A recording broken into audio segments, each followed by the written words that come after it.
Welcome back to FPL Therapy, the weekly podcast hosted by me, FPL Raptor, where each week we are joined by a different guest. And I'm delighted to say that for Game Week 26, we have Australian professional snooker player and former world champion Neil Robertson. Neil has also recently been awarded the Medal of the Order of Australia, which is an incredible achievement. Neil, how you doing? Yeah, very good. Thank you, Ross. Long time sort of fan on YouTube and everything. And yeah, great to be here in person. So all of those incredible achievements in snooker, but what people probably might not realize is you're an absolute FPL nerd as well.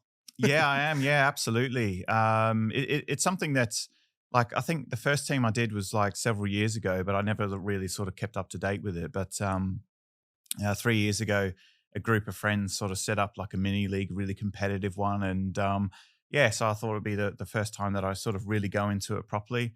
And as a super competitor as I am, went onto YouTube straight away and just typed in like FPL guide for the start of the season. And I think you were one of the first videos that I actually tuned into. And yeah, no, I'm absolutely hooked. Like when I'm at airports and that, I'm setting alarms to, watch the deadline streams and everything. Because I may like hop onto a plane for several hours and may miss something. So always try to get the last minute changes as soon as possible. Yeah, and I find it sort of really good to do, just sort of like outside of snooker. It's a really fun hobby to do. That was going to be one of my questions. Like around those busy times in snooker, whether it's a tournament or in practice is quite intense. Have you found yourself, since you've been playing like seriously, forgetting deadlines, or are you very much a committed FPL manager that never misses a deadline? I'm super committed. Yeah, I always set the alarms, like absolutely. Would that be your advice then for someone that's a very busy person? Is just get those alarms set the alarms and check ahead to make sure that the deadline isn't a Friday or a Saturday. Because I think that can catch out quite a few people. I actually managed to get a good jump on someone in my mini league who didn't realize one of the deadlines was the Friday. It was he thought the deadline was the Saturday, but in fact it was the Friday. So it happens. Yeah, absolutely. So it's really good in that. And probably the only mishap I've had this season so far, which actually proved to be really costly, was I won the English Open earlier in the season, and usually I'm really good on like checking FPL Hub and that to see like the price changes. And I was really keen to get, I had a decision to make to get Mbermo in or Jota, and they were both equally priced at the time. Yep. But Mbermo was going up in price, and I had the exact funds for Mbermo. Yep. And I was celebrating the win in the English Open. I forgot to make the change before the price change happened. And I got priced out. So I went with Jota, and then he sort of blanked for 3 weeks in a row, and Mbermo absolutely cashed in. So it's just those minor details of that 0.1 million can make a massive difference. That's one of the better reasons I've heard for missing a price change. So for me, it's just I forget. You've at least got a very good reason there. And then just a bit of an introduction, because today we'll be talking through players and you might be giving advice to people listening and watching. What sort of FPL manager would you say you are? Like, how do you go about making your decisions? Is it content creation? You rely on what they say? Do you just use your gut feeling? Is it more data, eye test? Like, what goes into making decisions in FPL for you? I think that you try and find a really good mix. I know that like you're amazing at sort of researching the data and everything like that. And I think that XG and XGI is really tough to kind of like work out, and based on sort of like the player's actual finishing ability. You look at someone like Wood, who just seems to score off every single half chance, and you look at someone like Jackson, who plays in like my Chelsea team, who seems to, he just can never even score an open goal. So I think it's like important to mix up the eye test with the data, and it's still something that I'm figuring out, but I'm really enjoying it. And I think it's amazing that we've got all these tools out there to sort of like come up with your own sort of style of manager. I'd say I'm someone who's like quite conservative, maybe a little bit too conservative, and that's why sometimes like I miss the really good assets who do really well, and sometimes it's going to be a little bit late to jump on board. But yeah, I'll work it out. Yeah, very nice. Okay, I think this, for me, I was always overly data driven, I think. And I think recently, I said doing this podcast has helped, but I'm trying to draw back a little bit and realize, because I've got Wood and Mateta in my team, whose data across the season hasn't been great. And I've realized that there is more than data. And I think anyone that is fully reliant on data or fully reliant on the eye test, I think you're probably missing a little bit there. But it's not going too badly for you. So first thing we're going to do is go through our teams, and then we'll sort of have a bit of a chat around assistant manager, because that's quite big this week, and then discuss some of the players as well. But this podcast has been sponsored by a club, so please do check out the link in the description. More on that later, and it will hopefully be helping us to see if we can get a cheeky little good player to improve our team. And if you are watching on YouTube, please do rate if you're watching on YouTube, please subscribe. And if you're listening on audio, please do rate 5-star. Both of those really help to support the podcast. So we're still recording this in the midst of Game Week 25 because there's one more game. But as of right now, I believe you're on 56 points, which should be enough for maybe a small green or a small red. But you're at around 400k rank. In terms of your team, I'll read it out for those on audio. So it's Pickford in goal, a backline of Saliba, Olarena, Castagna, and then you've got Greaves and Lewis on the bench, still hanging on to Rico Lewis, so we'll discuss that. The midfield is Palmer, Salah, Rodgers, and Cliver. So in a good position there already with a Bournemouth midfielder. And you've got Gordon on the bench, who obviously did play despite being a doubt. And then your front line is Isak, Wood. So you've got that 9-pointer, but also Cody Gakpo. And we'll discuss Gakpo because the news as of today is that it looks like he's going to miss out on Wednesday as well. So that might be something that we have to deal with.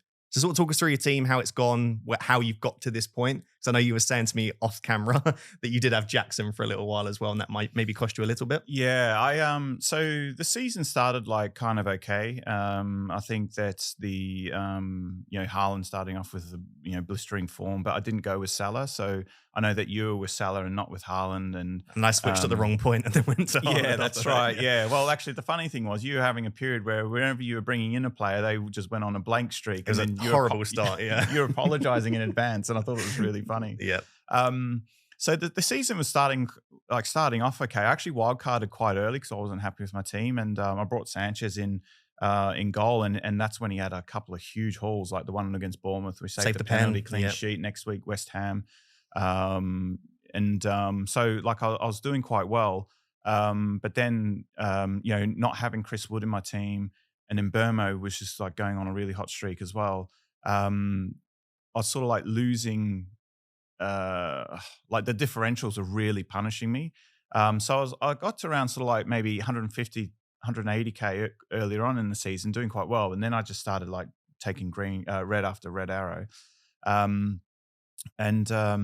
then went really aggressive with some changes. I think I took like a -8 and a -12 in consecutive weeks, and actually like went on a really good green streak. So I sort of like, I got, few weeks ago, I got to about like around 200k again, doing really well. This is, I think, one of the biggest issues in FPL is that it's very hard to let go of players in your own team where you're watching the full 90 minutes of the matches. And so I'd be watching Jackson or Enzo Fernandez, who I had in my team, like whipping these crosses, and Cucurella missing a header from 4 yards out, and Jackson missing open goals, missing 2, 3, 4 good chances a game. And people maybe not watching the full 90 minutes, if they're just watching little highlights or something, probably wouldn't see that, and would be very easy for them to transfer out Jackson for someone like Wood. Whereas I'm just watching Jackson thinking, I can't transfer him out. At any point, he could score a hat-trick. And so I got punished big time. I think Wood went on a really good streak of getting like a lot of returns, and Jackson kept blanking and blanking and blanking. And same too with like Enzo Fernandez, right? I mean, I had Enzo Fernandez when Ahmed got that hat trick, and he got the big haul against City as well. Yep. So it's just these kind of little things I was missing out on. And so it cost me a fair bit of rank, but I got Wood in eventually. I had to let go of Jackson at some point, and he's continued to blank, which is really disappointing. And obviously now injured. So I've kind of got the team back in a pretty good spot. I'm quite happy. 400k. I'd like to be higher than that. The first year I played 3 years ago, I finished 180k. Last year was 170. So I'm trying to just better my previous best record, which I think I can still do, because last year I was like, I think I was about 800k with like 7 weeks to go or something. Exactly. And then I had a really good storming finish because I kept my wild card quite late. It was actually around the same time we made a quick call on Isak last season. Yeah, and like 31 or 32 it was. Yeah, before other people were able to jump on board, and I felt we got a good jump on people there. So I'm hoping to do the same. I've still got like my triple captain left and stuff like that. So hopefully I can make a good end to the season. And you've got the assistant managership active. Did you play that in 24, or was it this week that you activated the assistant manager? I played it on the first week. So yes, you've had it active for 2 weeks. Yeah, yeah, that's right. Yeah. And that started really well with the win at Bournemouth, and the clean sheet, and then yeah, like a lot of slot managers, absolutely gutted when Tarkowski That was painful. scored that 98th minute equaliser. But I'm still happy with the decision. You know, the win against Wolves was nice. Got a decision to make, you know, whether to sort of swap him out for someone else or something. And yeah, sort of like I'll just keep tabs on what I feel is the best choice.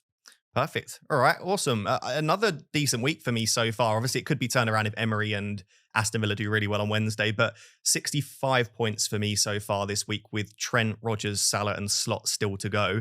That's pushed me up to 71k overall rank, which considering the start of the season, I'm very, very happy. And all I keep thinking is, where would I be ranked right now if I started the season with Haaland? But let's go through the team. So it was Pickford in goal as well, Gabriel, Munoz, and Trent in the back line. So Trent getting very lucky because he was subbed just before they conceded the goal. So I count myself very lucky there. Midfield was really disappointing. Salah, obviously, everyone owns and captains. And Burmo, Palmer, and Rodgers all blank him. And every single week, if you've been listening to Therapy or if you've been watching my YouTube videos, it's just Wood and Mateta every week delivering. I bought them both in about 7 or 8 game weeks ago. And in that time, they've got 16 goals between the two of them. And I think a lot of people had Mateta or Wood. And I've not seen many people with the pair of them. And they've been massively overperforming. Penalties in there as well for them. Bonus points galore. So yeah, I've just been very lucky with the pair of them. But each week, I'm always like, oh, I could end up taking one of them out. And then I don't. And I'm so glad I haven't. And I think there has been a large amount of luck. And I think the more that you can acknowledge when you're lucky and unlucky in FPL, the better. Because I think we have this illusion that we can control so much in FPL and we really can't. So when I'm on a good streak, I'm like, I'm getting very lucky here and it could quite easily turn around. And if it doesn't and I carry on going, then that's absolutely fantastic. What would you say is your rank target? Is it just to beat 170 or are you hoping for that 5-digit top 100k?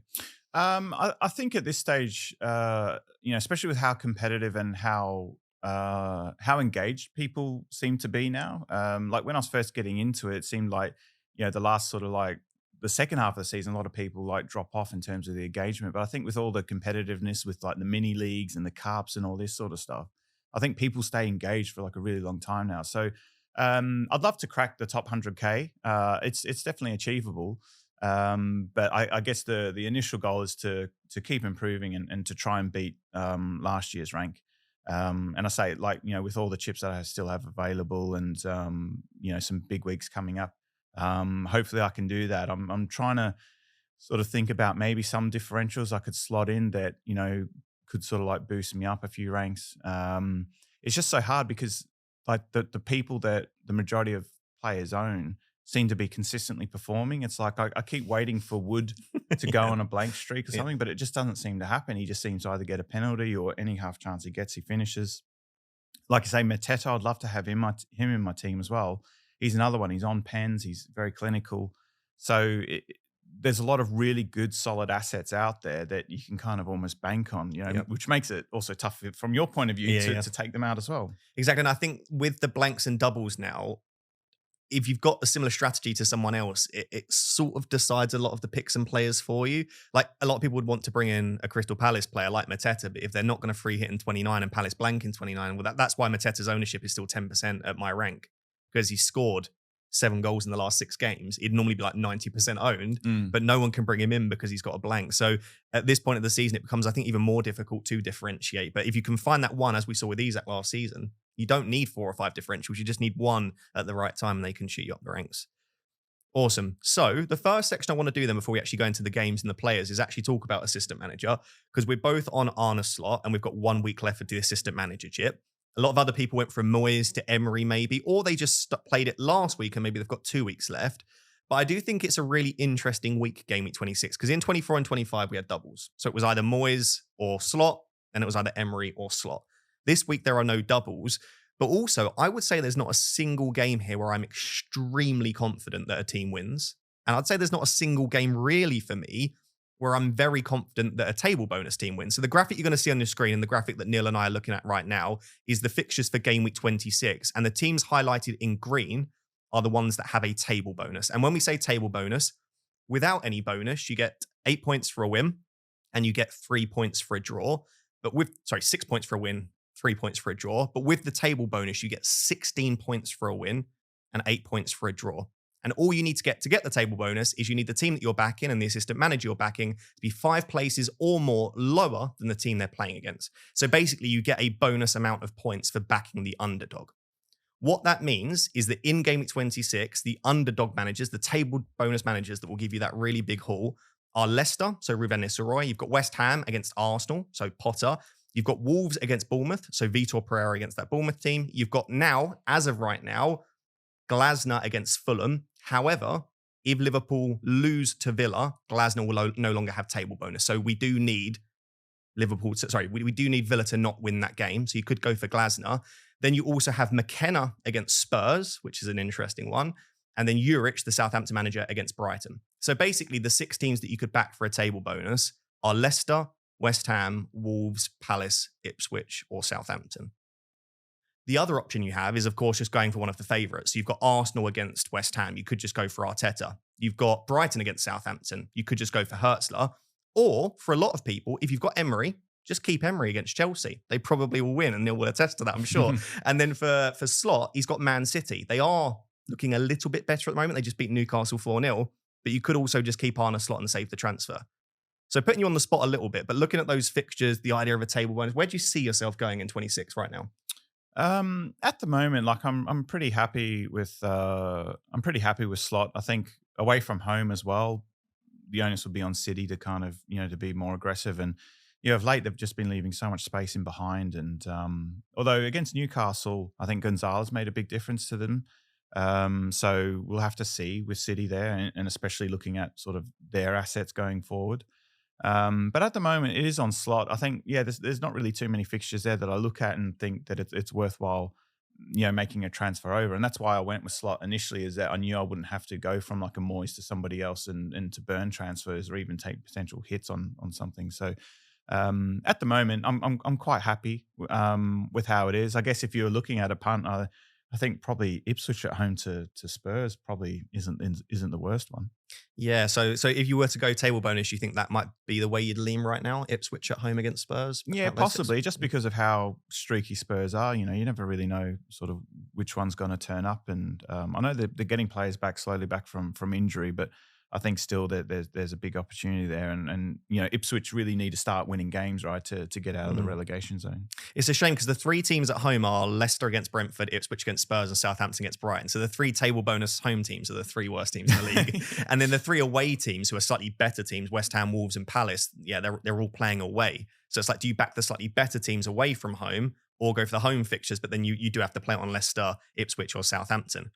If you look at bookies odds, actually Ruud van Nistelrooy against Brentford on the Friday, so it could either ruin or make your game week immediately, but Ruud van Nistelrooy of the table bonus teams has the highest percentage chance for win, which is currently 29%, which isn't that high. I've said previously like 35 to 40% is what you want to chase for a table bonus sort of chance of winning the game, which just goes to show none of those 6 have a great chance of winning. The one that I am most interested in for me is actually Glasner against Fulham, but Fulham are a really good team. But his Palace's away form are brilliant. So I looked into this. Palace actually haven't lost in the league away from home since game week 8 against Nottingham Forest. They've lost 3 games since that, but all of them were at home. They're actually really bad at Selhurst Park, but they're quite good away. And we know Fulham this season have struggled for clean sheets at Craven Cottage. What do you think on that? Or do you just think Fulham are too strong? No, absolutely. Yeah, I think Palace are playing really well. I think they're really unlucky against Everton. Like, Pickford really created so many chances. They kept them in the game. Yeah. And I think, I really like Palace. I think, that's another good shout. I think that's probably a more realistic one if you're going for that. I guess the Ipswich Spurs one, it's more based on you never really know which Spurs team is going to turn up. But I think with Palace, you do know that they're fully capable of beating Fulham. It's just like you say, though, that Fulham are really impressive this season, especially defensively as well. They look really solid, and they obviously had a great win against Forest as well. So it's a really tough call, and that's why I'm not really maybe looking to change from Slot, because nothing really sort of super stands out. It does feel like one of those where it's going to be, not even in hindsight, because you're saying you might not do it, but I feel like for me in hindsight, I'm going to end up transferring Slot out and thinking, why did I bother with that? Because Slot's going to get like a 1 or 2-0 win, probably get like 9 or 10 points. And then the manager that I bring in is probably going to lose the table bonus and probably get me like 0. And I think like if you told me Fulham beat Palace 1-0, I don't think anyone would be massively shocked at that scoreline. And that would be 0 points then for Glasner, plus an extra transfer used to then remove Slot. I think if you're in a position where you're really not happy with your team, you've got loads of issues in the team, and you've only got 1 or 2 free transfers, I think just keep the manager you've got. Even Emery against Chelsea, I know you probably are going to be a little bit biased for Chelsea, but that's not a terrible idea at home against Chelsea to just keep it on Emery. Oh no, absolutely not. And especially the way Chelsea is, you only have to look at our bench against Brighton, and it was just like an absolute massive shock to my eyes to actually see who we just had on the bench. Going through a massive injury crisis, no fit strikers. The only fit one we have, I think, is as the actual striker is an 18-year-old from the academy. And Kunku isn't really like a striker, and if you watched the match against Brighton, you saw him and Palmer occupying the same space. It was just like an absolute mess. And our wingers aren't very clinical in front of goal either. They're not really scoring wingers. So I don't really see us causing Villa too many problems, really. Yeah. Okay. The only other, so if I were to make a transfer right now and remove Slot, which I might not do, but I am leaning Glasner. I think I back Glasner slightly more because I back Palace more, but I am a little bit worried about how strong that Fulham team is. I actually do really like Hertzler because I just think Brighton should really beat Southampton. Southampton have 9 points in the Premier League this season. Surely, even though Brighton are inconsistent, surely they get the win there. And it feels a little bit more secure than Slot for me. And it frees up 0.4 million if you want to make a move elsewhere. And that's the thing with Arne Slot. If you've got money in the bank, which I know you do, Neil, but for someone that doesn't have money in the bank, maybe a downgrade to a Glasner, McKenna, Hertzler might also free up funds to make transfers. So that's something else to think about. I did get loads of questions about what happens with your money after the assistant manager chip's been played. You just get that money back, so you don't lose it. So if you've got Arne Slot after game week 26, going into game week 27, you'll just get 1.5 million put back into your bank, which could be really useful. So if you're planning ahead, take into account that money's coming back for you. I was certainly one of those people wondering, do I get that money back? Yeah, it would be an awful chip if they just stole that money that you spent on it. But so you will get that money back. So take that into account when you're planning ahead in the future. But I think there are lots of opportunities. Bear in mind once more that Glasner will not get the table bonus if Villa beat Liverpool. If it's a draw or Liverpool win, Glasner will still be, or Palace will still be 5 places lower than Fulham. So let's, I guess, see what happens in that Villa game. Perfect. Right. So what we're going to do then is just go through and review each of the games from game week 25, ongoing, of course, and discuss some of the key players and what we think moving forward. And it's a perfect game because the first game of the game week was Brighton 3, Chelsea 0. So just, I want you to just talk to me about what's happening, do you think, at Chelsea at the moment? Because it started incredibly, but Maresca kept saying, we're not title challengers. We're still a very young team. And people thought he was doing mind games there. But I think looking at Chelsea now, it's like, no, he was being quite realistic. So what do you think is the reason for, you've got 2 wins in the last 9 Premier League games. So I think that when he was talking like that, I think that he knew he was just 1 or 2 key injuries away from the wheels falling off. And the biggest change is that when we were playing really well, we had Lavia fit and Fofana. So Fofana is someone who can always defend up high up the pitch 1v1, no problem. And he's the only defender we have who can actually do that. And the second thing is that when Lavia plays in midfield, Caicedo inverts from right back. And so in possession, Caicedo then comes into the midfield with Lavia as the pivot. Enzo Fernandez pushes into a 10 next to Palmer, and it just worked beautifully. Enzo Fernandez was creating a lot of chances. He had a few games in a row where he sort of like he got like quite a lot of points actually, I think.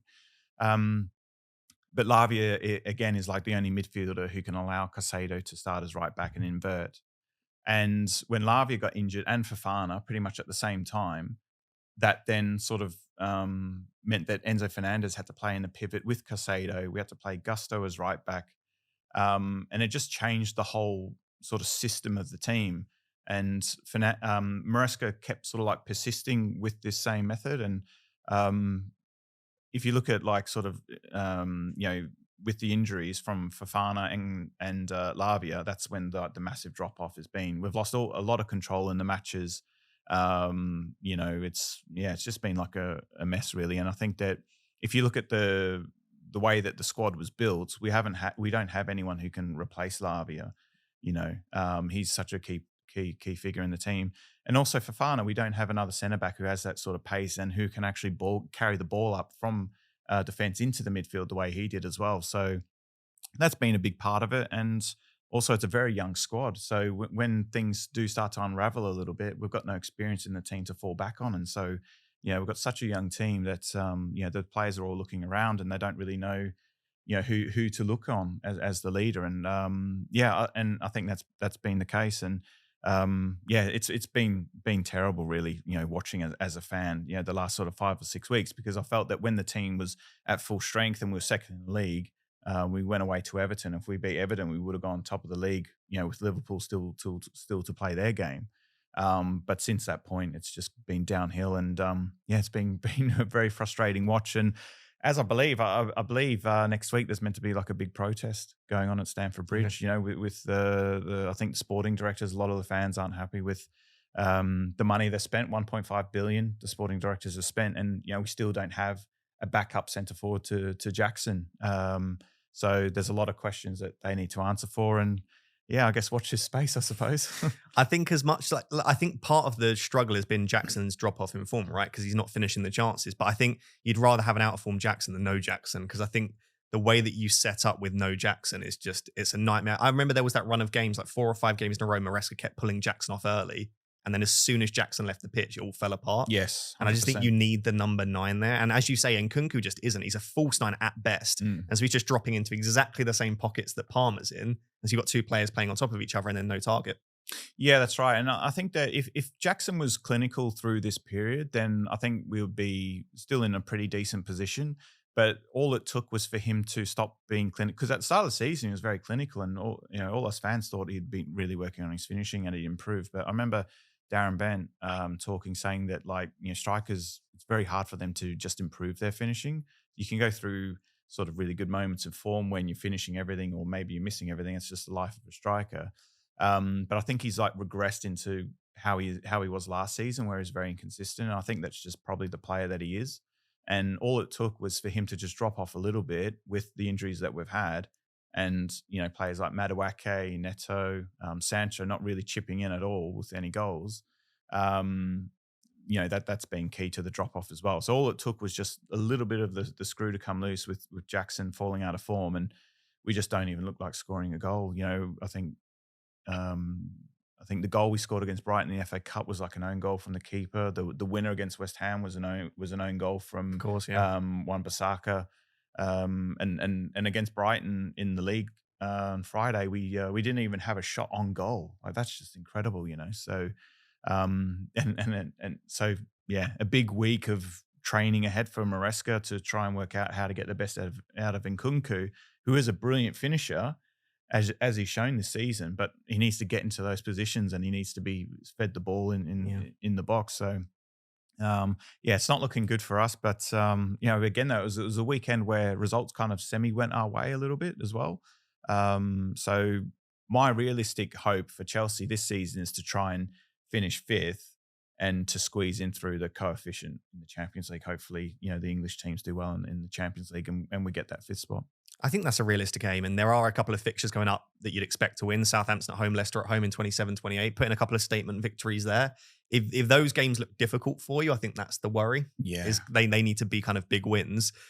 The real question from everyone is going to be on Cole Palmer, because he's a lot of money for what he's giving us at the moment. So I have very much cherry-picked a sample size here, but in the last 4 games, he hasn't been involved in a single big chance. So he hasn't created a big chance or had a big chance. And Palmer's a big chance magnet. He creates those really clear-cut opportunities, but also arrives in the box to get them. So his data's dropped off to 0.17 XG per 90 over that time. Could we sell Palmer, you think? Yeah, I think, there was another stat as well, like while Jackson was still playing, that Palmer had created 32 chances for the team and not one of them got put away. I think Jackson was responsible for 7 or 8 of them, and, other players as well. But now with Jackson out of the team, he's not even creating any big chances at all. Jackson's movement's incredible, and I think people don't respect how good he is to get the number of big chances, right? No, Jackson, outside of his finishing, is an amazing player. If he's finishing, if he could have maintained that level at the start of the season, then for me, I think he kind of would have been good enough, or certainly him and somebody else to push him to be in the team. But I mean, I've said that after the Leicester and Southampton game, that unless Palmer sort of really does something in those, then I think he's a definite sell.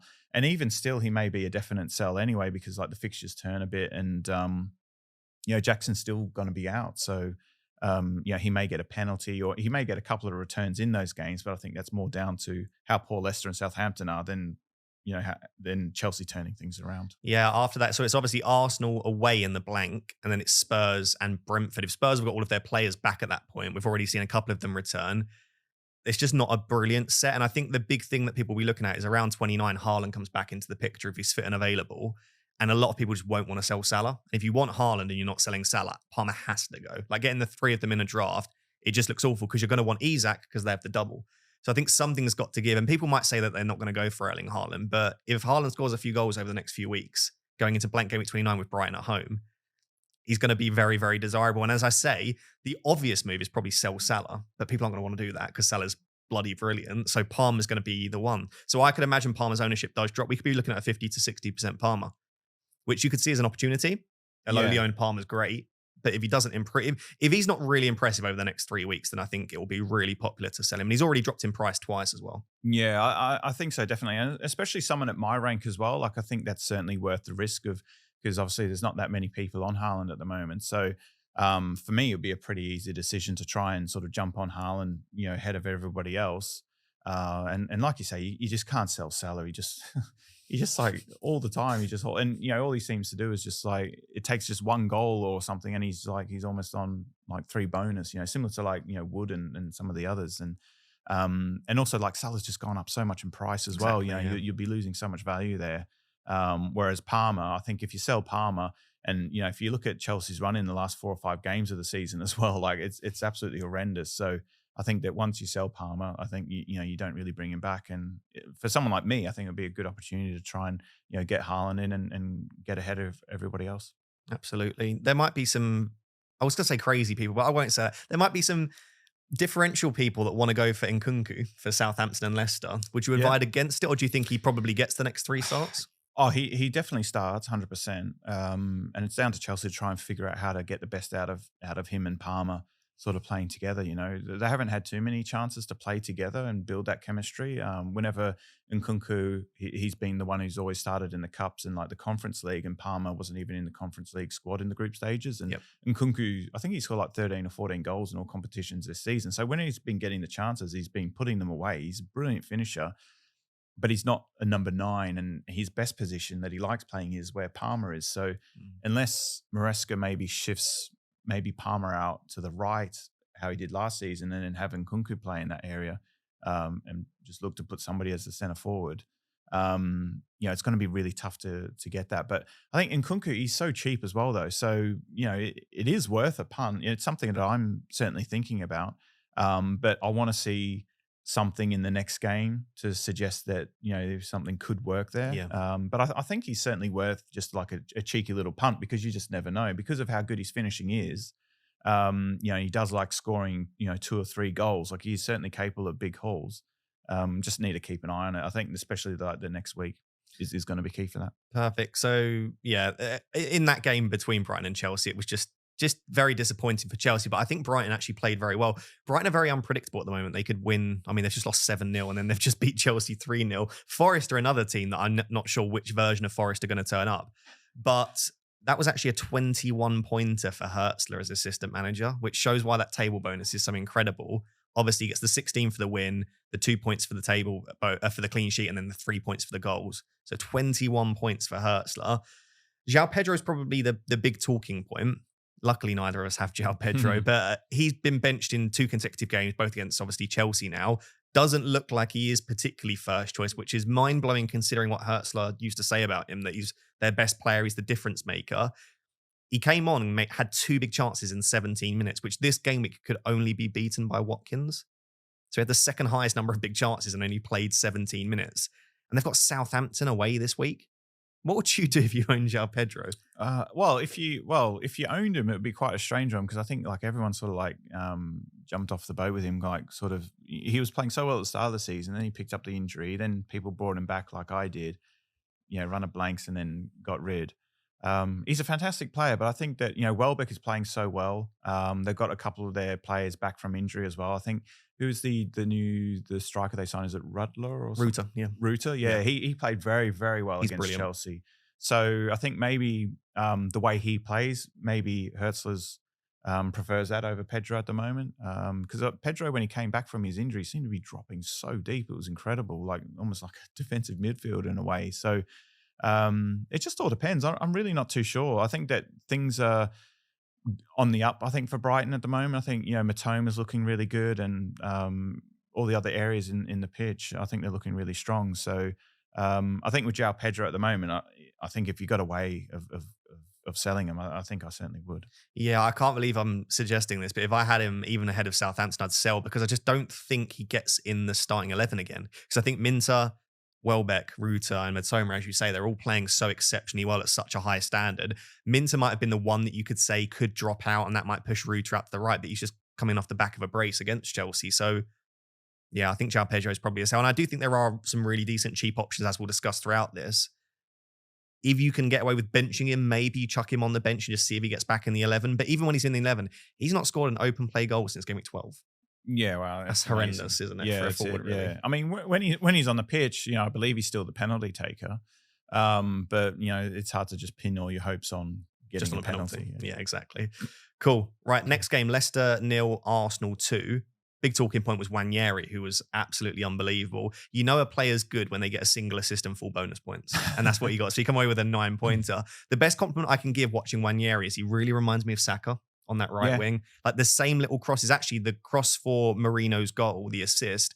It was that little cut into his left and then just that dink cross to the back post, which Saka does so well. He actually hit the woodwork twice in that game as well. 2 key passes.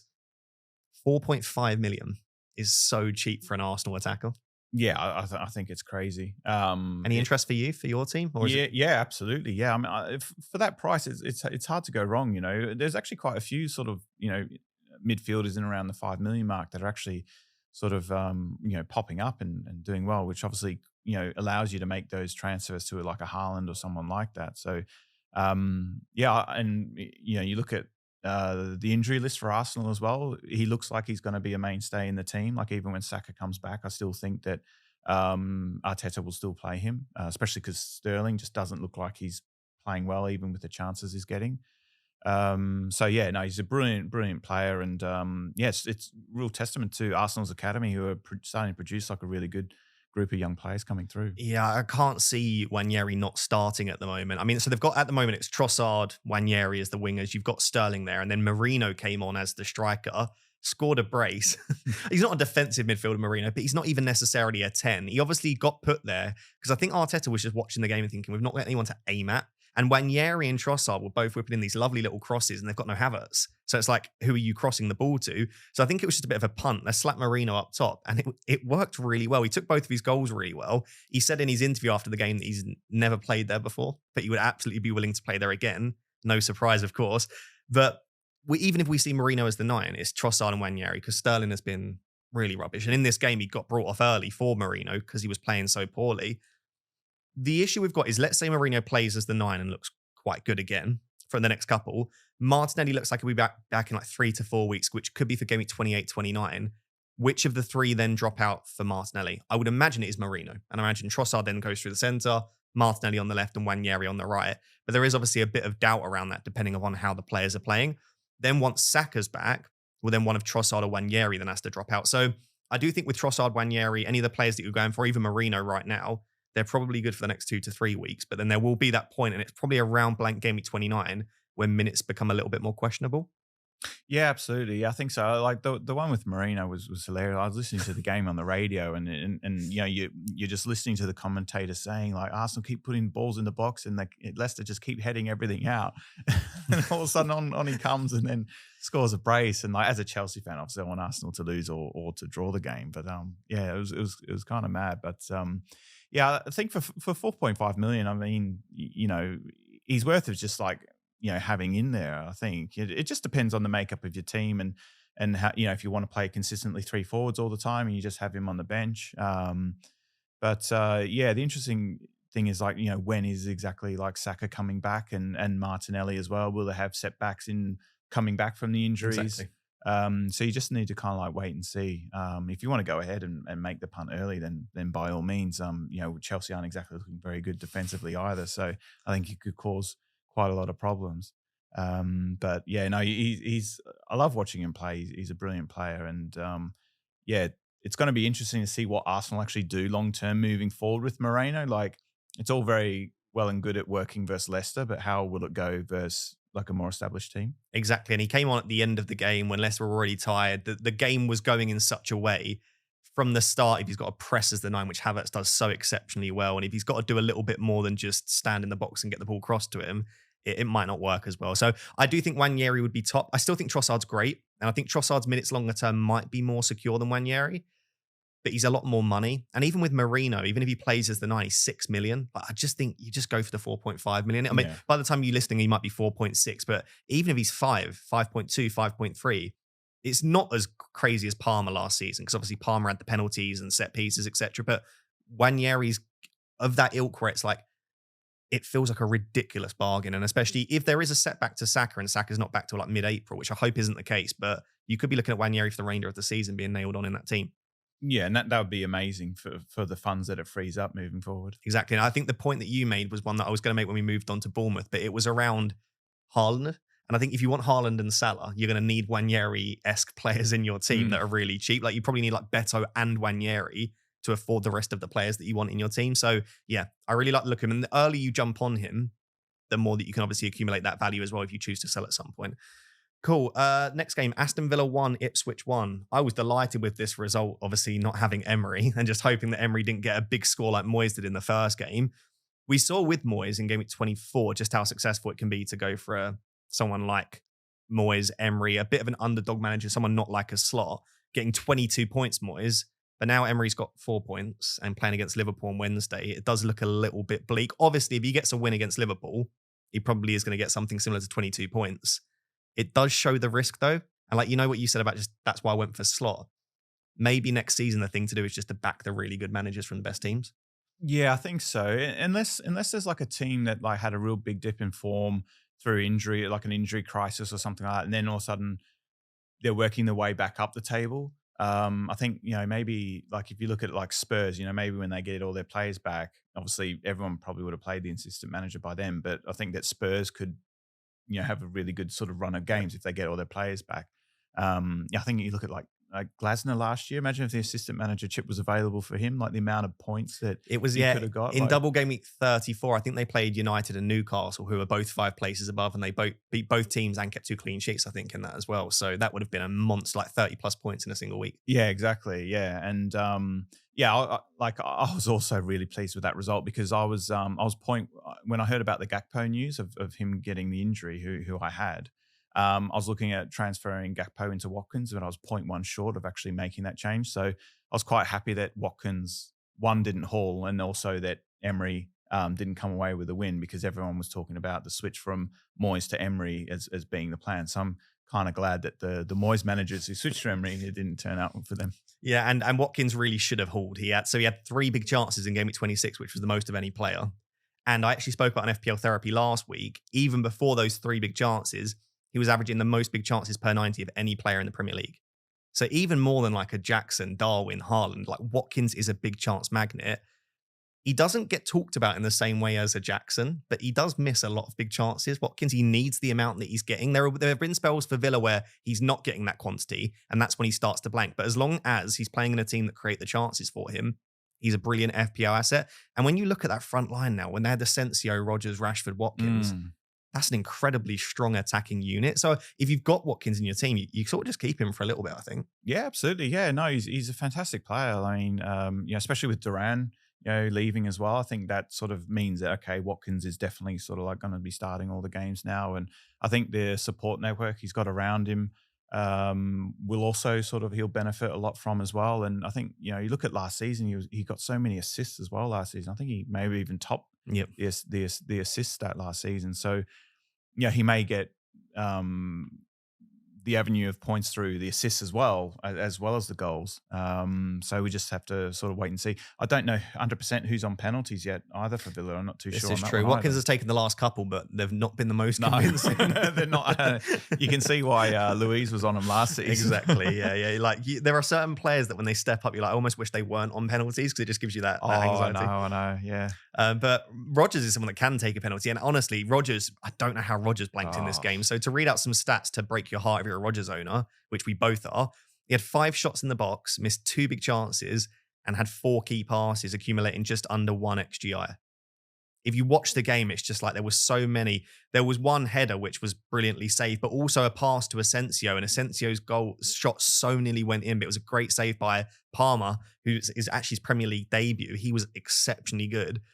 Really, if you have Rodgers and or Watkins, they should have come away with 2, 3, 4 returns between the pair of them. So that's the way it is in FPL, sadly. Like people get, like Chris Wood had one very, very small chance and comes away obviously with a 9-pointer, and Rodgers and Watkins combined scored exactly what Wood did, which is absolutely ridiculous. Just a reminder on Rodgers, blanks in game week 29, and obviously all Villa players do blank in 29, and is also on 8 yellow cards. I don't think he even makes it to 29 without getting 10. He loves a yellow card, that man. So that would be my concern, is that like if he gets a yellow card against Liverpool, which feels quite likely given the nature of the game, he's 1 yellow card away from a 2-match suspension. I'm looking at selling Rodgers potentially this week. How do you feel? Like you've got Rodgers in your team as well. Are you just going to keep him up to the blank, or are you potentially looking on moving on as well? Yeah, I've had him since the start of the season, and big fan of his as a player. I think he's an amazing player, huge potential. It's been so disappointing in FPL, hasn't he, recently? Yeah, he's, I think that, he's a bit of an enigma. I benched him versus, I think maybe it was versus City, where he had an absolute 14 points. Yeah, he's just like, he's someone that he keeps sort of getting the good chances and playing well, but not returning. And then all of a sudden out of nowhere, he can come up with like a double-digit haul. So, I think that, moving forward, like with the blanks coming up and stuff like that, I think like the planning ahead is going to be really, really important. That's why I'm going to be, absolutely glued to all the information I can find in and around sort of like the planning, because I think that, I think the next sort of like month is going to be absolutely massive for a lot of movement in terms of the ranks. I think you're in a really good position because you've already got a Bournemouth midfielder, whereas I'm sat there without a Bournemouth midfielder. It's like Rodgers is a really decent option to just move to a Bournemouth mid. I'd also have Enzo in my team though, and it's like, because Enzo has a fixture in 29, I should sell Rodgers, but selling Rodgers before Enzo also feels like blasphemous. So I need to decide what to do there. But I guess all of that to say, like, I know a lot of people would have just bought Rodgers for the double, but I also don't think he's a bad sell now, and he will blank in 29. So do keep that in mind. But yeah, let's see how Villa get on Wednesday against Liverpool. And obviously, if Rodgers does really well in that, avoids a yellow, maybe I'll keep him in my team a little bit longer. The next game was Fulham 2, Forest 1. I would argue maybe the most shocking performance of the game week for me. Not the scoreline, but Forest got absolutely dominated. And this is what I said about I'm struggling with Forest, because they lose 5-0 to Bournemouth, then beat Brighton 7-0, and then got absolutely battered by Fulham. And really, Fulham should have won this 4-5-1. I just don't know what's happening with Forest at the moment. And they are a team that you don't mind targeting for a table bonus at some point. It's a real shame. Newcastle are 4 places lower than Forest. So Eddie Howe doesn't quite get that table bonus in game week 26. Otherwise, I would have absolutely gone for Eddie Howe. Fulham are strange because I don't really want any of their attacking assets. Like Adama Traore looked really good. You've got Raul Jimenez, whose minutes are a bit inconsistent. There's no one I really want from their team. No, I had Adama Traore quite early on in the season, actually. I think they had a winger who may have been injured or something, so he was always guaranteed to play. And like when he's got the ball at his feet, he just looks incredible, but his end product is just not there. And especially from an FPL point of view as well, So Raul Jimenez as well. He's not always consistent with his finishing, and again they have a bit of who's taking penalties. They have quite a few people who have missed them this season. I just think that their assets aren't they're just not that appealing forward. I mean, Robertson's fantastic choice. He almost got another assist. Yeah, I know the amount of assists that guy just keeps accumulating. And I went with Castagna because he was so cheap, and why not? It's like he's filled in quite well. But yeah, the Fulham players, there's no one that really kind of like stands out to me. Obviously, like apart from Robinson. Marco Silva 18-pointer, by the way, to go with the Hertzler 21-pointer. This kind of shows when people are like, why do you keep chasing the table bonus? Just go for it. This is why. Like getting an 18-pointer in a single week for just one match and a 21-pointer from Hertzler. This is what we're going for. I did just want to chuck in, though, whilst we're talking about Marco Silva's 18-pointer and Hertzler's 21-pointer, another really good chance for table bonus was actually Graham Potter against Brentford. It's a 0-pointer for Potter. So this is it. You're chasing the table bonus, which can get you 20 points, but you're also backing an underdog. And Potter got 0. It's the risk that you're running. It's high risk, high reward. Yeah, absolutely. It's like, do you chase the massive upside, or you just keep something that's like, with Slot, who's going to be very consistent in their performances? Yeah, like if you buy Hertzler this week against Southampton might win, but you'd be very upset if you didn't at least get a draw of some kind. Or at least if, I don't know, Brighton didn't score 2 goals. And in which case, even if you get a draw and 2 goals, you're coming away with 5 points. Like it's something. So that's what you've got to decide yourself. On Forest, again, I don't like the way that they're looking right now from a performance perspective, other than Brighton, which was a freak result. And also, they didn't just have 7 goals in that game. They're just not quite at it. Chris Wood just keeps getting only 1 really small chance and just taking. That's his 19th goal of the season. That's crazy. It was so incredibly well executed, that goal, right? So the ball came over. It took a bit of a lucky bounce off him, but then a nice little bit of footwork, but then it was deflected. And I have watched quite a few content creators just be so upset by Chris Wood. And I remember being that guy. Yeah. Like earlier this season. Too. I remember, like, I don't really get negatively affected by FPL, but he really upset me every week. Like I could just feel myself getting so angry. But then when you own him, it's like, you can understand why people want to own him. Like it feels great. But yeah, he gets lucky a lot, but he's also a fantastic finisher. I still don't know if I'd buy Chris Wood though. Yeah. And the thing is, all he needs to do is just get the ball into the net, and he just seems to be locked in for 3 points. Like, I don't really understand the FPL algorithm, how it works, where he can be so uninvolved in a game, but he scores that 1 chance. So I guess is there something where if someone's really clinical, they get the extra? No, I think what it is well, firstly, the Forest games are often low scoring, so it's not like there are loads of other goal scorers to compete with. So that's one thing, is that he's not competing with loads of other goal scorers. Forwards get plus 24 in the bonus for every goal. So all they need to do to get good bonus points is not do lots of bad stuff. And I think that's what Chris Wood does. He doesn't lose possession very often. He often wins his duels. All of his shots are usually on target. So it's almost like, if you ever look at Chris Wood's baseline bonus, it's not exceptionally high. He doesn't ever come away with a massive amount of bonus in the system, but he never got bad bonus. And I think that's what it is. He never does anything too bad, gets the goal, and therefore will come away often with pretty high bonus points. But you've seen in games where Forest score lots of goals, if he only gets 1, he often won't be up there on the 3 bonus. So I think it's the way Forest play, but also him. But yeah, as you say, he doesn't need 3, 4, 5 shots a game like some people. Like Wissa needs 5 a game. Wood only needs 1. And that's good enough. And this is what I said about, and this is what you were talking about, like data can only go so far. Chris Wood is an exceptional finisher. Across his entire career, he's been a good finisher. So it's not just a lucky season. So people keep saying he's on a hot streak, and I agree that I don't think he'll maintain 19 goals in 26 games or 25 games is a joke. He won't maintain that. But do I think he'll still score at a really good rate? Absolutely. Yeah, I think so too. I think that, he's also played for other teams in the past where maybe his role was to be more of like a battering ram and hold the ball up and bring others into play, where he seems to be getting on the end of like a lot of the chances created. And he's someone that, when do you take the plunge on risking taking him out? Because if you take him out, he's proven that he could just get 2 or 3 chances in the next game and put all of them away, and then you get heavily punished. And I think with Forest though, there will come a point where the players and the fans and that really start to look at that Champions League spot. They'll get nervy. And you just wonder if that may affect his finishing. Because I'm not really too sure if he's ever like played in the Champions League as a lot of their players, which would be a dream for them and the club.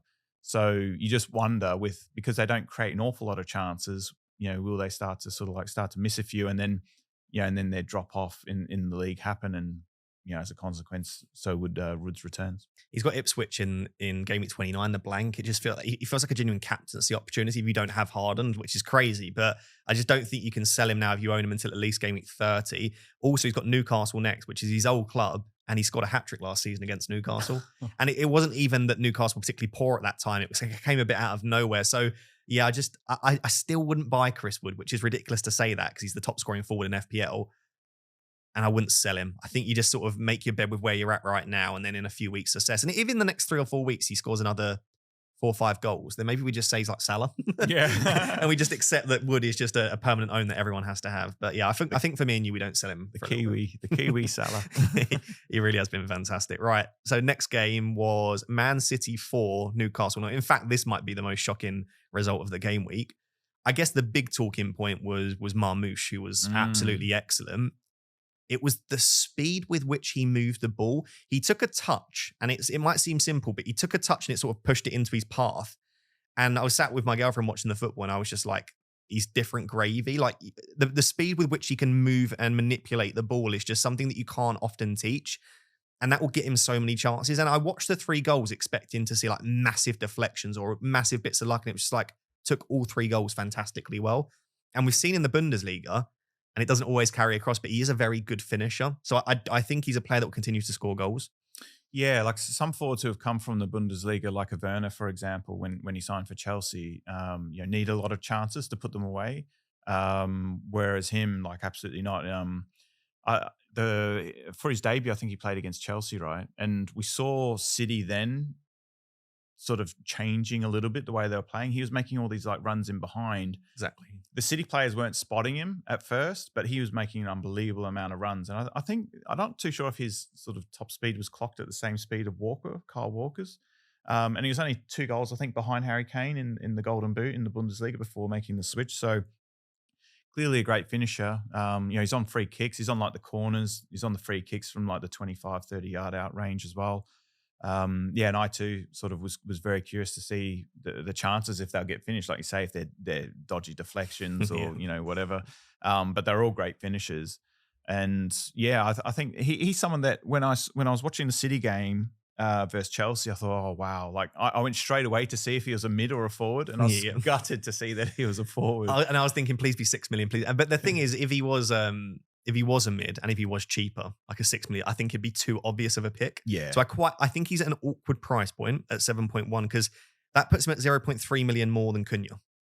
And it's like, that's a great option. You've then got quite a bit more than Wisser and Wood. So I like that he's at that price point because it forces you to make a decision. He's started every game since being available as well. So that's 3 games in a row in the Prem. He's not got more than 75 minutes though. So between 70 and 75 in every game. So he's not getting that 90 yet. The Haaland injury doesn't look serious, but if it were to, Marmoush could even take penalties. So he's scored 8 career penalties and missed only 1. Last time he missed was 21-22 season. So if Haaland's ever not on the pitch, he's probably the second choice penalty taker as well. You've got Gakpo in your team. Would there be any temptation for you? Let's say, and he probably won't because it sounds like it's not serious, but let's say Gakpo were to be out for 26. Would Marmoush be in your thinking? Do you think it's a bit early? Would you rather go for someone like a Cunha or Wisser instead?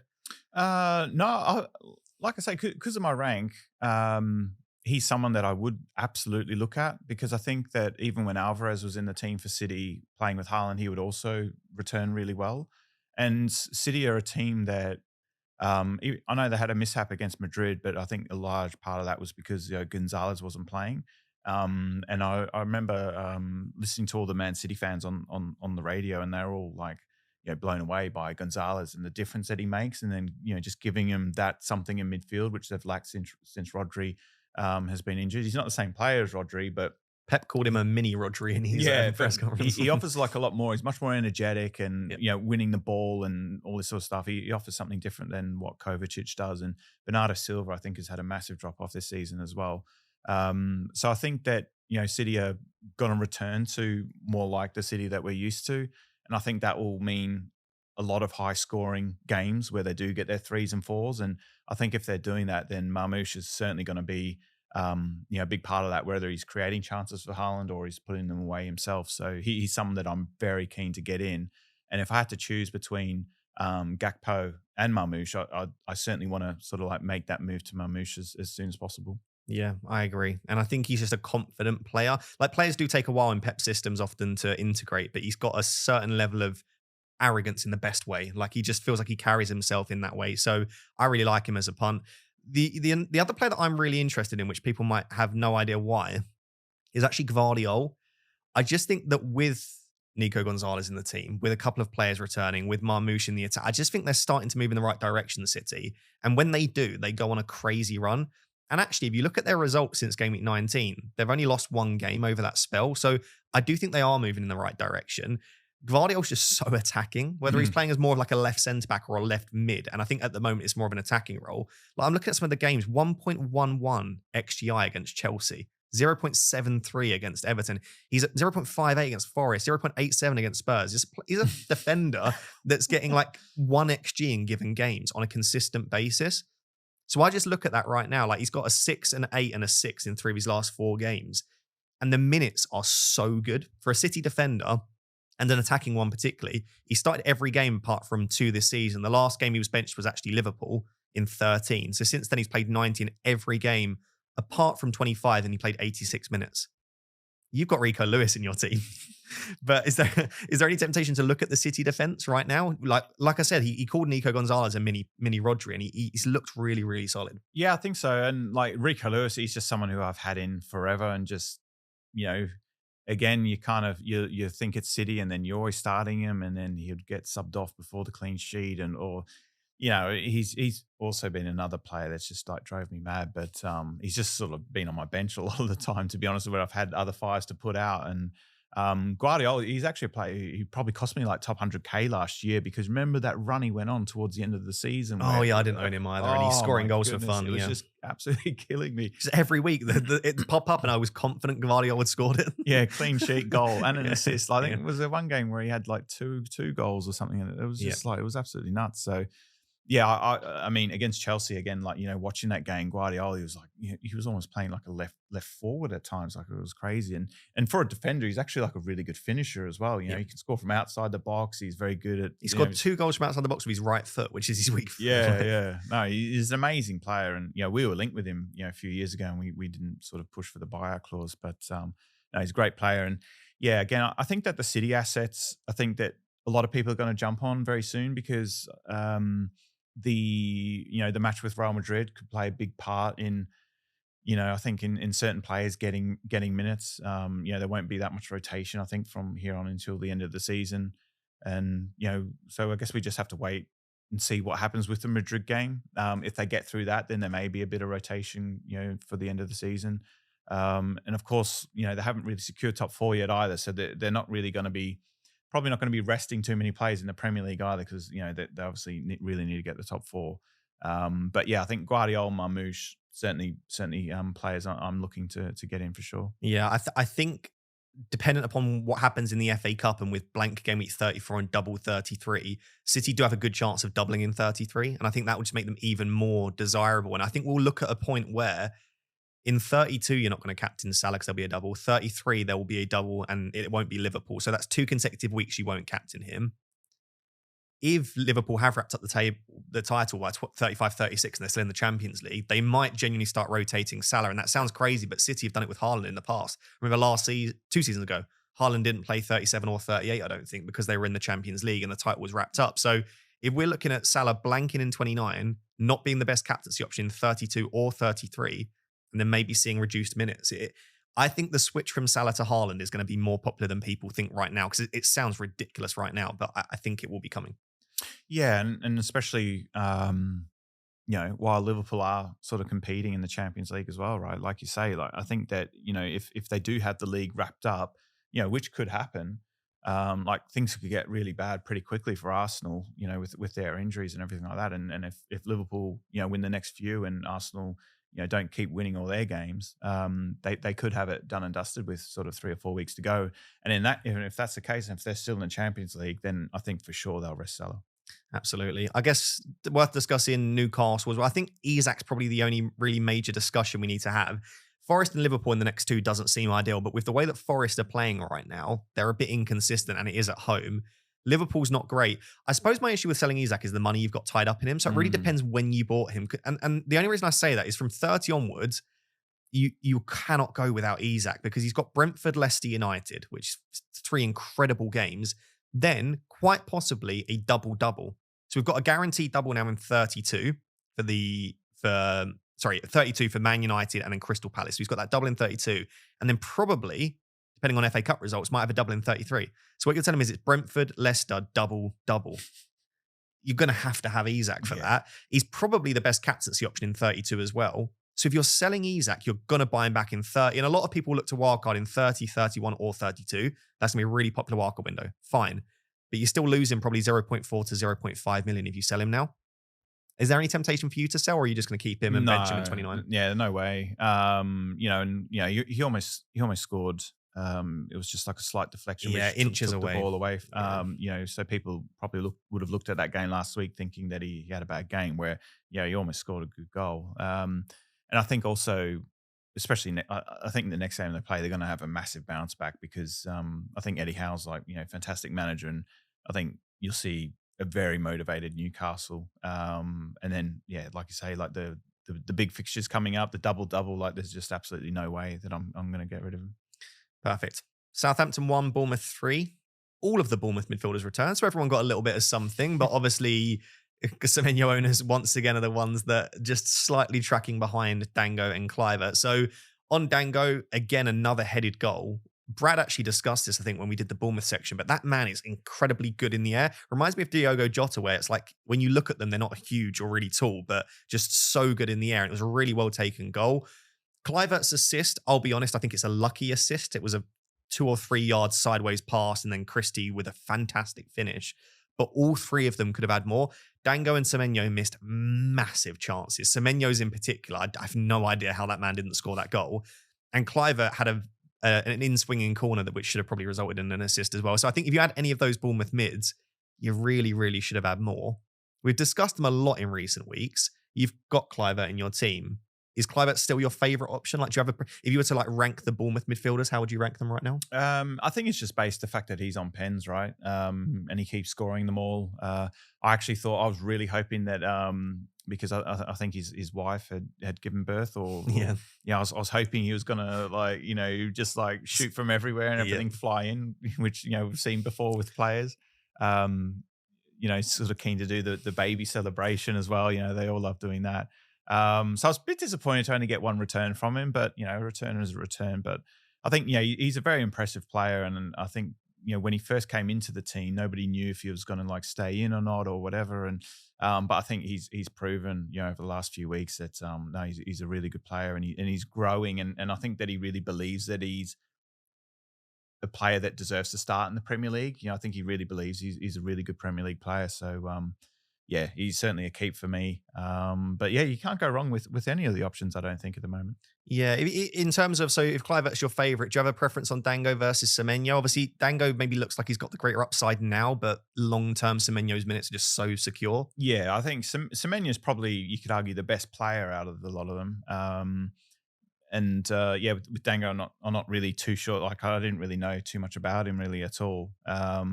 So I can't comment too much on that. But I think that, Semenyo is a great player. It's just that he can be really inconsistent with his finishing. So so funnily enough, Brad, who we had on previously, FPL Schofield, massive Bournemouth fan, he messaged me about 20 minutes before we started recording a 5 million word essay, and thank you for that, Brad, about Bournemouth. And I was going to sit there and read it out, and he basically gave me a summary. So to summarize basically from Brad, who again is a massive Bournemouth fan, he still thinks that Dango might arguably be the best shout at the moment, just due to the position he's playing and the chances he's getting.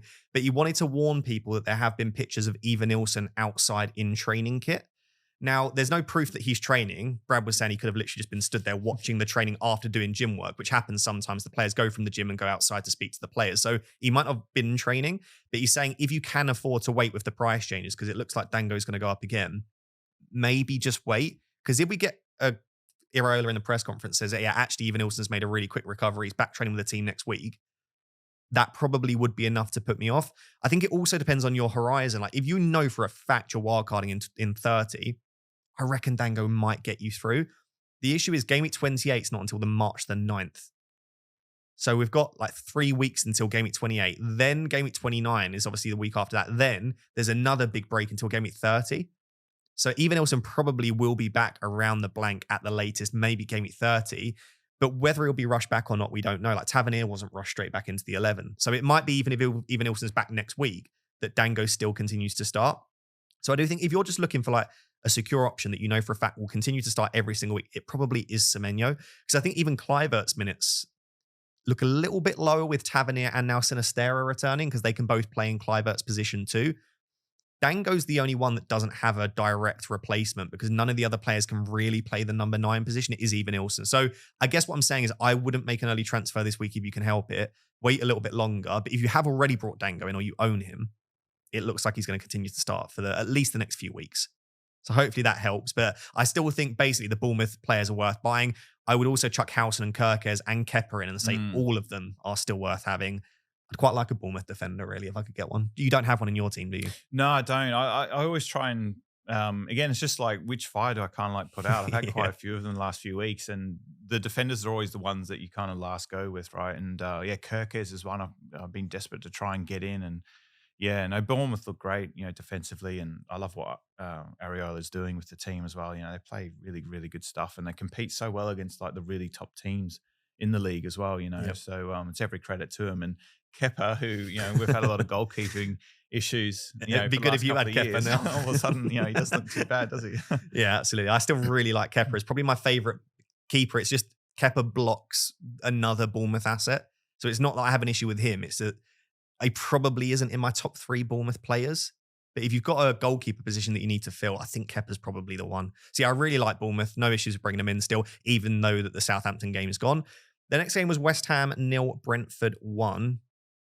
If I owned Wissa, I would be raging. Like I would My be. son does. He was. I can only imagine. Like I obviously am in a group chat with Oscar and Harry as well, and Oscar was fuming because not only does Wissa have 2 disallowed goals, he sold Wood for Wissa 2 weeks ago, and in that time Wood's got the hat trick and the 9-pointer off the back of a lower total XGI than Wissa, and Wissa just keeps getting these disallowed goals. I do think Wissa does struggle with the offside rule slightly because it does happen a lot, but also it's just poor luck. Like one of them was inches, and we're talking about just an inch further onside, of course, and he would be coming away probably with a 9-pointer.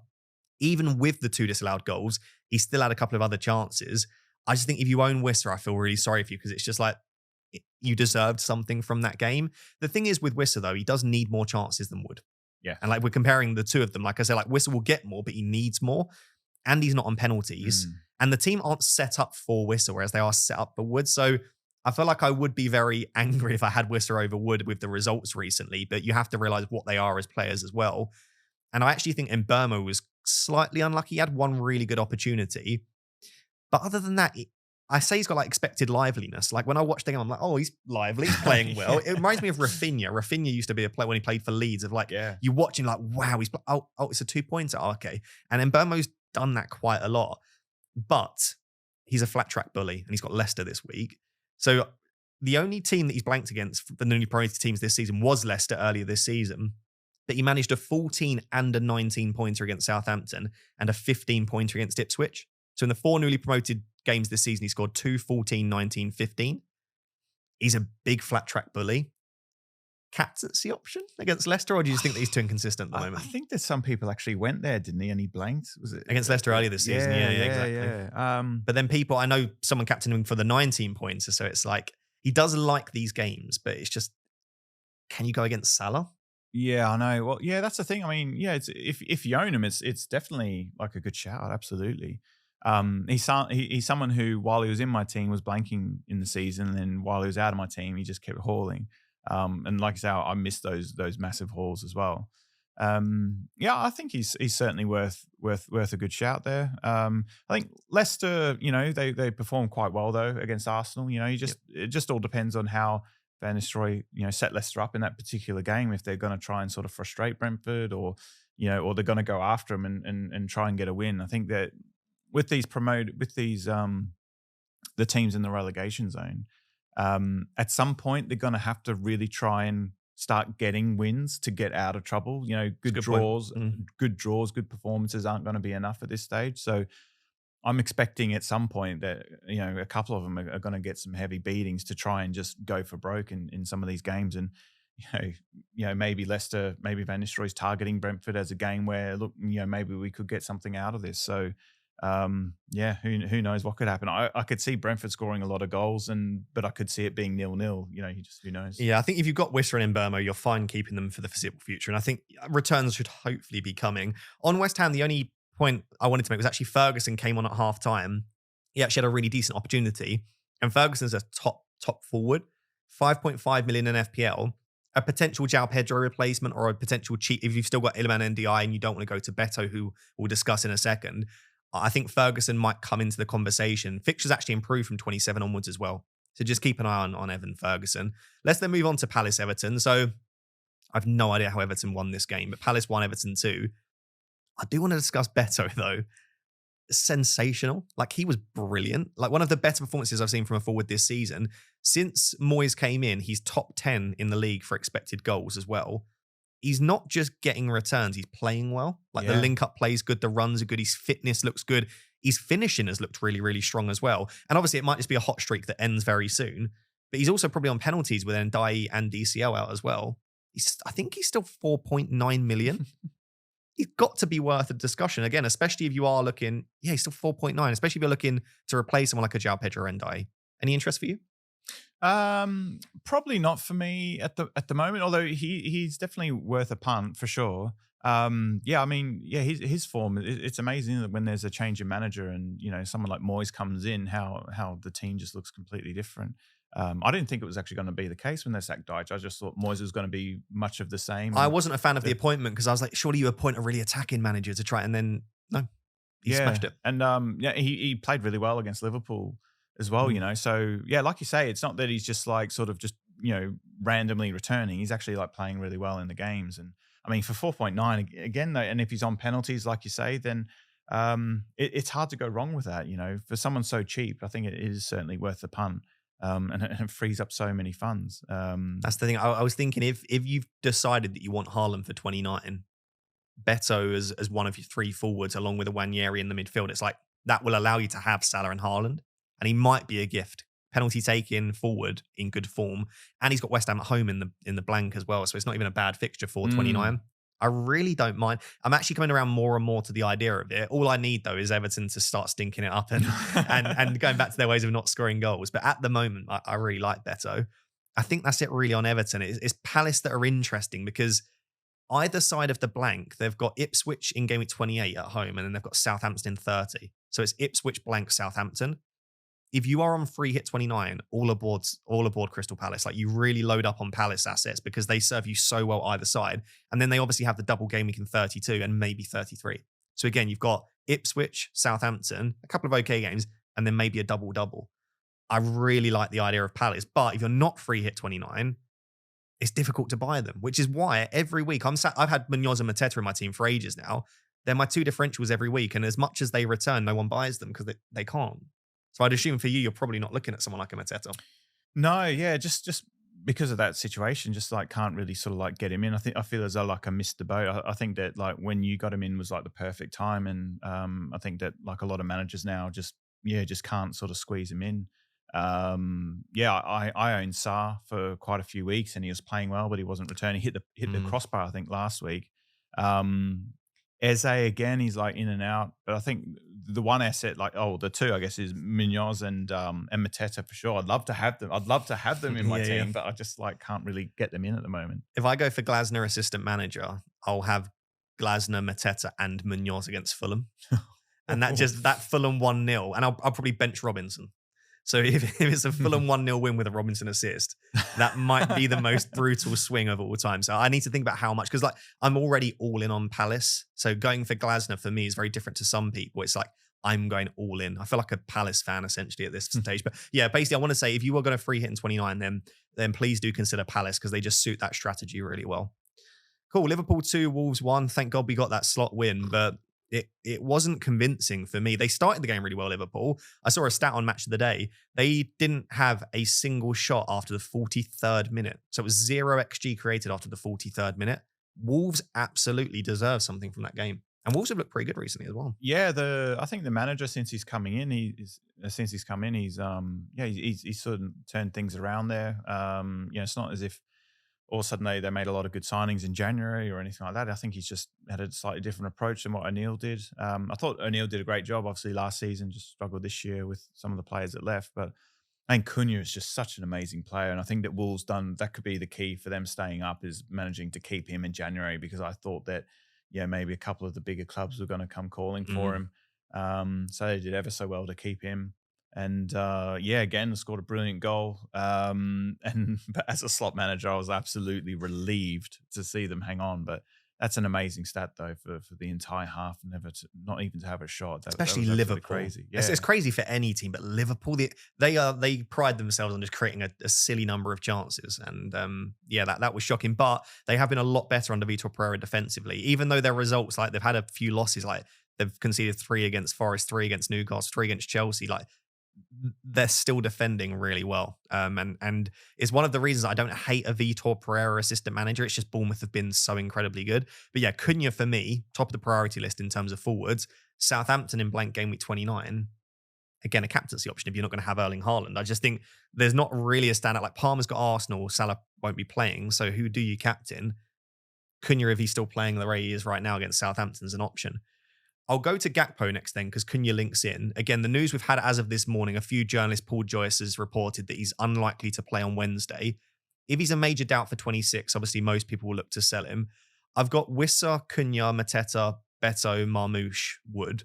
Obviously, you've already got Chris Wood in your team, but where would you think, as of right now, and it's obviously very early, where do you think you would go if Gakpo was out? I mean, I owned Cunha earlier on before he got injured and I absolutely loved it. Again, like a bonus point magnet, right? Whenever he got a return, he would always get these like big point totals. And I think the fact that their form has also really improved. And, you look at this game with like Southampton as well. Southampton, they just need to start winning games. Like, end of story. Like, battling draws are just not going to be enough for them. So, Gakpo, really unfortunate. I did get him in though when he had that big haul a couple of weeks ago. Yeah. So I felt as though he's kind of like done his job. Bit unlucky not to play in the double, but I think also I like owning players that you really enjoy watching. And Cunha's definitely one of those, I mean, that's the thing about Wood is that, I don't particularly enjoy watching him.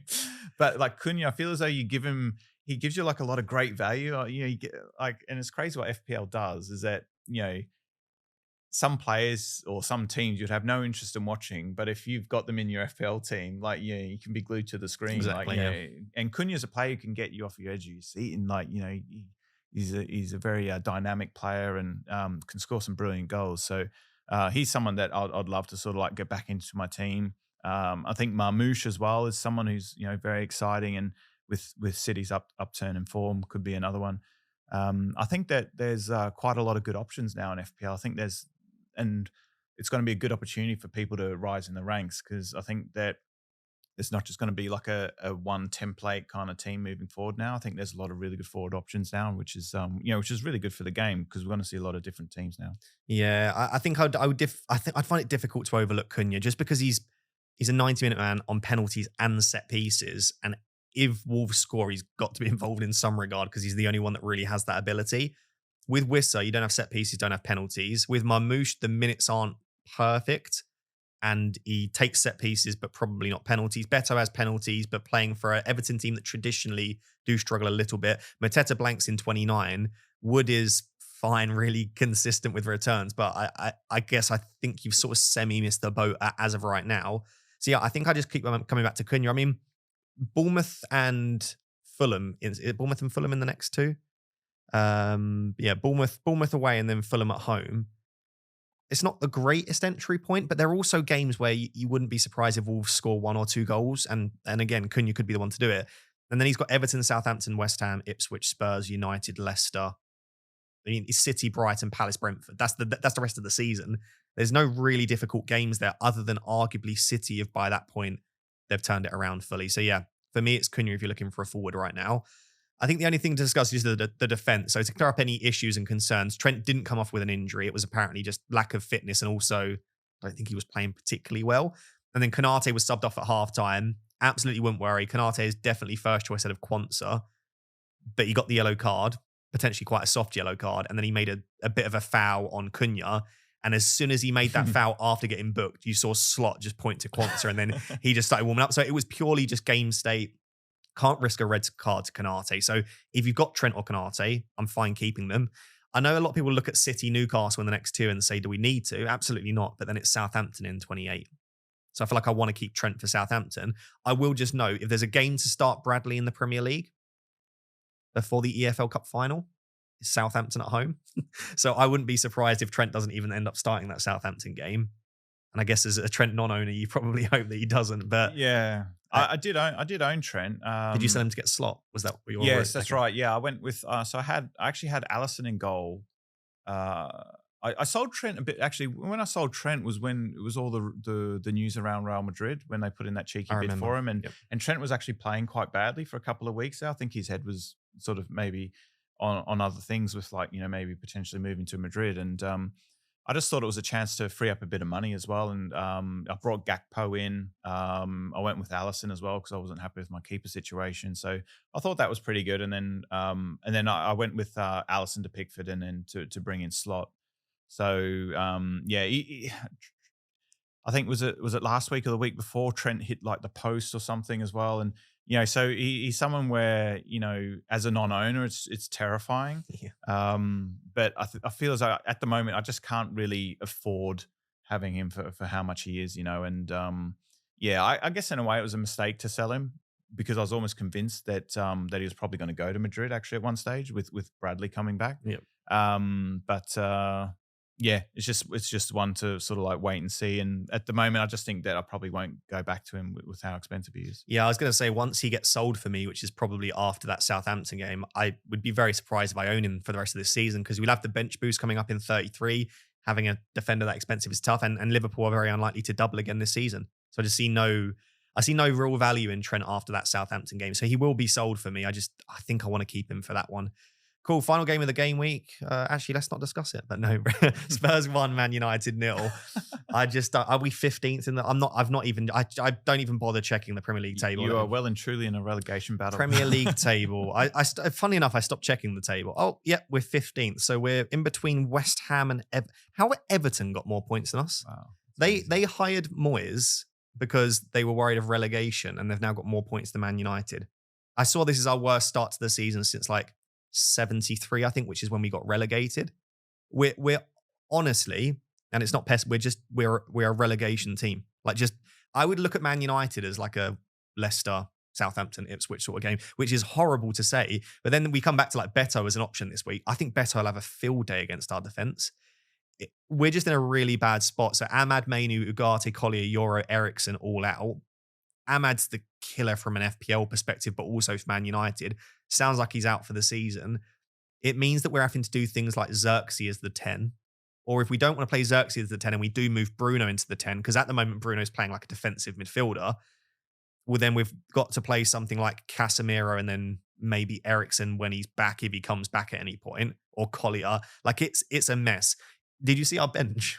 Yeah, and like Martinez as well. Yeah, and Lissandro Martinez he was probably, this is the most embarrassing thing I'm going to say out loud. I think Martinez has been our best attacker in the last 6 or 7 weeks. Yeah. And he's a centre-back. Yeah, it's crazy. I think that like with United, I think you're just accepting you're going to finish where you finish in the league and not, I think Amarim sort of voiced his concerns about making the same mistakes in previous years with signing people in January you maybe didn't want long term. Yeah. So I think it's just like going to be a tough ride for the rest of the season. It's one to just completely ride off, obviously, and see if he can build something in the summer. Probably I think that he'll really want to lure Gyökeres in, get in the team and just rebuild the team, just like tear the Band-Aid off and just, start fresh. I think we're very lucky that we're currently 12 points off relegation, but we're also about 12, 13 points off Europe. So I think we're really lucky that we're not kidding ourselves that we have a chance of Europe, but we're also hopefully, dear Lord, imagine if not, but I would hope that we are safe from relegation. So I think it is one of those, I expect us to finish 14th, something like that, and just it is a bit of a write-off. I don't think anyone needs me to suggest Spurs or United players at the moment, but just on Ahmad, best replacement would be Bournemouth mids or Wanyeri for me. Probably Bournemouth mids, just about, but I do really like Wanyeri. And I guess a lot of people still do have Bruno Fernandes. I don't mind selling him. We've lost 8 of our last 12 games, but Bruno's playing like a DM because we don't have, like I said, Ericsson's out, Collier's out, Mainu's out, and Ugarte's out. There are 4 players. We've got Casemiro, who's rubbish, but like who you have to play someone alongside him. And we need Bruno for some level of control because as much as Bruno is very effective as a 10, we lose all control over the game when we don't have Mainu and Ugarte there. So it will depend on injuries. Once Mainu and Ugarte are back, then I could see Bruno pushing forward. He's too much money to be even thinking. Like you're essentially what you are doing is owning like an 8.2 million defensive midfielder from a relegation team. Like, would you pay 8.2 million for Leicester City CDM on penalties? Like, when you put it like that, it's like, why do I own him? So yeah, I would be happy selling Bruno Fernandes. And I say this is Bruno's biggest fan. Man United are just all over the place. Spurs, by the way, deserve the win. And with all of the players they're getting back, maybe they'll creep back into our thinking. Maybe Spurs will become a serious option. But I need to see 3-4 weeks of Spurs looking good before we go there. So the only other game then obviously is the Wednesday game between Villa and Liverpool. We've not seen it, but do you want to go for a prediction? I'll put you on the spot. How do you see the Villa-Liverpool game going? Ooh. We are very biased slot owners. So. Yeah, I think it's away, right? It's Liverpool. Yeah, it's at Villa Villa Park. at home, yeah. So, I'm not too sure, really. Geez, it could be a real tough one. Oh, wow. I think whoever scores the first goal, I think it could be really telling in the game. I think if Liverpool score the first goal, then I think that it'll be very tough for Villa to get back into it because, we've seen that with Liverpool this season. When they score the first goal and other teams have to come out the space that they're just leaving behind for Salah and that, I think that Liverpool, they didn't play great against Everton, and against Wolves they just about held on. But I think they'll recover. I think they'll get it right. I think that Liverpool will win the game. I think it'll be quite tight though. I think it'll be like a sort of like a potential 1-0 or 2-1. Okay. I'm gonna go 3-2 Liverpool. I think I just look at Villa right now. They're creating chances for fun. That attack is outrageous, but defensively they've got injuries and issues. And I think Liverpool are lacking a bit of control over the games at the moment. So I could see this being a little bit more chaotic. But yeah, true. I hope so. we hope that lots of goals for Liverpool and Liverpool win and hopefully nothing for Emery. Cool. Right. Next section is basically I'll ask you some quick fire questions. So I've got 5 in total. Lots of them we've already discussed, but it's just to sort of go over and re-emphasize those key points. So I'm putting you on the spot. I'll give you up to like 5 to 10 seconds per question. If you want to just go sort of one word answer, that's absolutely fine as well. Okay. Captain Salah against City or look elsewhere? Look elsewhere. Any ideas where? Who was I actually thinking for my team? I can't think. Isak against Forest? Yeah, I think it was Isak. Yeah, or Mbeumo against Leicester. Best assistant manager as things stand for game week 26. I'm hoping Slot. It's not a bad shout yet. Favorite defender to buy below 5 million? Oh, below 5 million. I don't know who's Howson. Howson. Yeah. They've all gone up so much. A lot of the 4.5s are all over 5 now. Rank Cliver, Semenyo, and Ouattara as buyers this week. Semenyo, just based off the minutes, I guess. Okay, perfect. And best forward to buy below 7.5 million.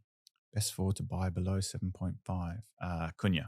Is he below 7.5? He is 6.8. Yeah, you're absolutely fine there.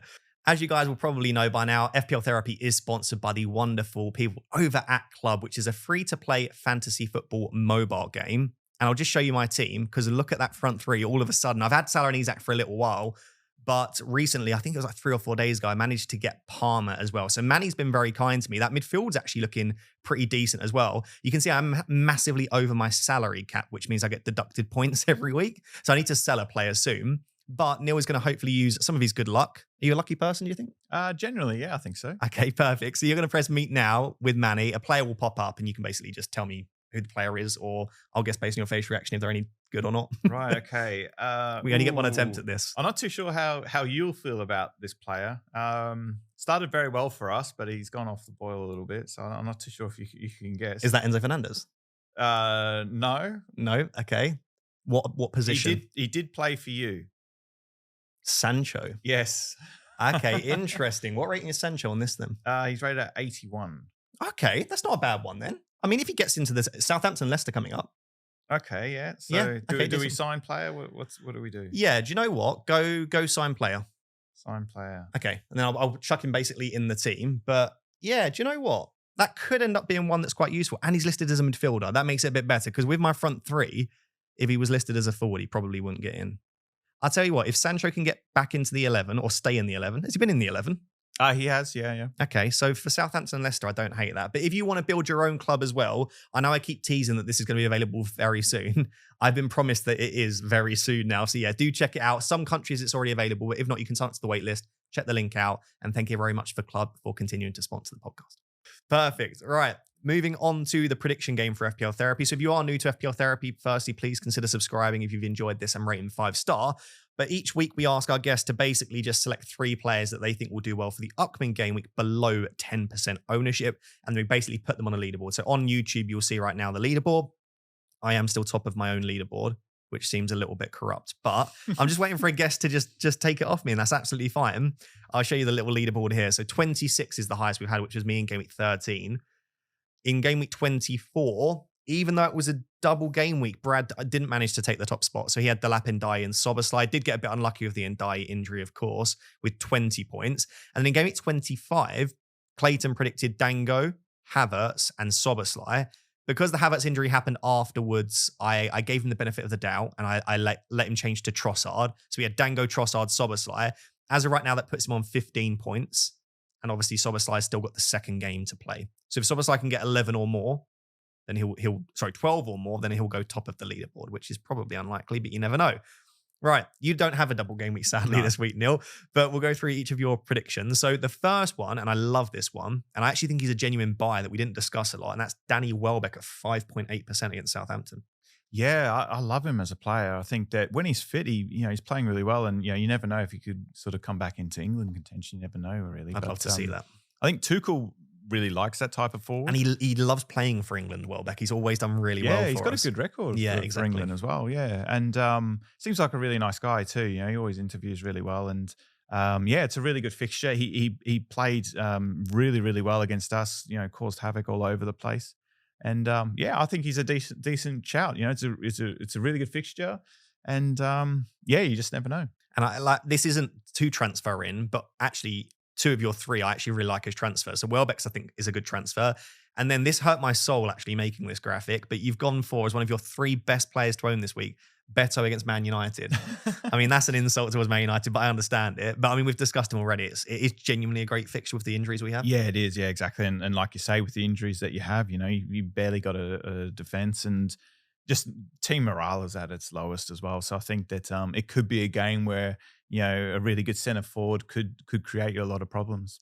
Perfect. And then the final one, I think this is the lowest owned differential we've had this season. Wow. 0.1%. Matthias Tell against Ipswich away. He's looked really good actually for Spurs. Yeah, he's a fantastic player. We were heavily linked with him. I actually believed he turned us down for Spurs. Although he turned down Spurs at first as well, I think. But yeah, no, he's I watched him his first appearance when he came on, when he played, and he looks like a fantastic player, and I think that if he can get in some really good positions to score, I think he could do really well. So I thought it was definitely worth an outside shout for sure. I've got a really good feeling about your 3. I think you're going to place yourself comfortably top 5 there. If someone can take the lead off me, then it looks less corrupt. But yeah, I think Welbeck and Beto for a goal apiece, then it will come down to whether Tell can go pretty big against Ipswich. But I like those 3 differentials a lot. Cool. And then just to finish off, we've got our teams for game week 26. So I'll read yours out for those on audio. But you've got Pickford in goal, then a backline of, at the moment, Saliba, Lewis, and Castagna. Obviously, Lewis does have Liverpool. You have the option of obviously a defensive transfer, playing him, or you've got Ola Aina against Newcastle on the bench, or Greaves against Spurs. So you've got the options there in terms of who you play. A midfield 5 at the moment of Palmer, Salah, Rodgers, Cliver, and Gordon. That looks pretty strong. Obviously, the opportunity to remove Rodgers if you need to. And then a front line of Wood and Isak going against each other. And yeah, at the moment, you do have the armband on Isak in the screenshot you sent me. Gakpo on the bench. So you've got 1 free transfer, 1.3 million in the bank, I believe. So you've got Arne Slot, who you could potentially remove for a manager. You've got Gakpo, who might have an injury. And then you've got other players in there, such as Lewis, Rodgers. Do you see yourself using a transfer this week? You happy with your team? And if so, where are you going? I think so. I think that I'm going to wait and see what happens with the Liverpool Villa game, and then make a decision on Gakpo. I think having that much money in a forward just on the bench isn't ideal. I do like the fixtures for my team. I know maybe Lewis starting isn't ideal, but it's a home game though. The funny thing is that I've made Isak captain. So do I really want to have Aina on starting in my team? Exactly. I hate doing that when you're kind of like, you might as well go all in. Yeah, so I mean, Greaves as well though. You never, I don't know, you never know.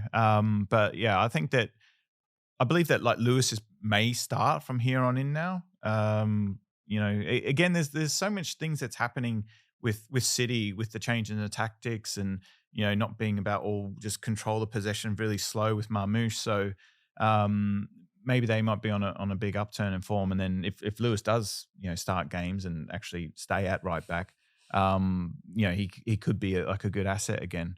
But what's key for me is waiting to see what happens with the Liverpool Villa game before making any sort of actual sort of cement changes. Perfect. Yeah, sounds good. I think it's a strong team. So in terms of 29, you've got, how many blankers do you have? You've got Salah, Gakpo, Rodgers, Gordon, Isak. So only 5. So I assume you are definitely leaning towards saving the free hit for 29. Yeah, I think so. Yeah, that's what it looks like so far. Again, you just have to like wait and see. Like a week in FPL is like a really long time, isn't it, to wait? Yeah, like, I mean, if you pick up 2 or 3 major injuries, you might be like, actually, I probably can't field 11 now and then move that way. It's a strong team though.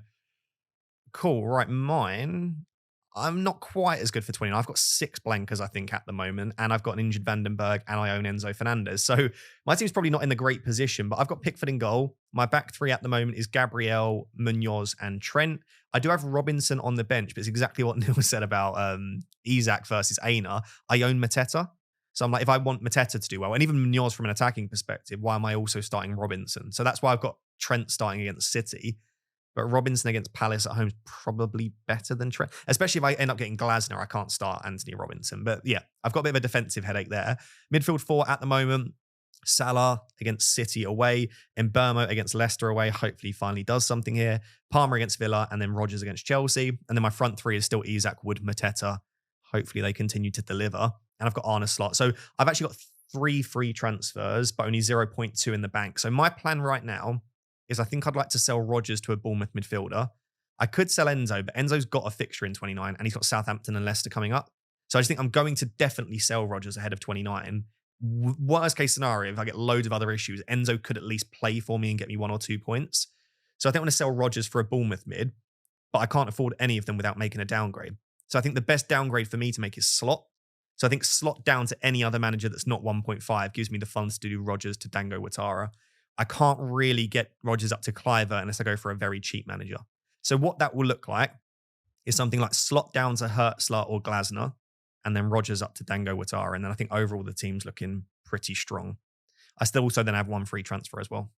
What do you think of that? Yeah, that sounds really good. Yeah, you've managed the transfers really well up to this point. I think, it's always nice. One of the mistakes I made earlier in the season was that because of the new change where you could like stack up to like 5 free transfers, I got up to like 4. I actually got up to 4 or 5, and I felt it was 4 I got up to, and I just felt obliged to use them.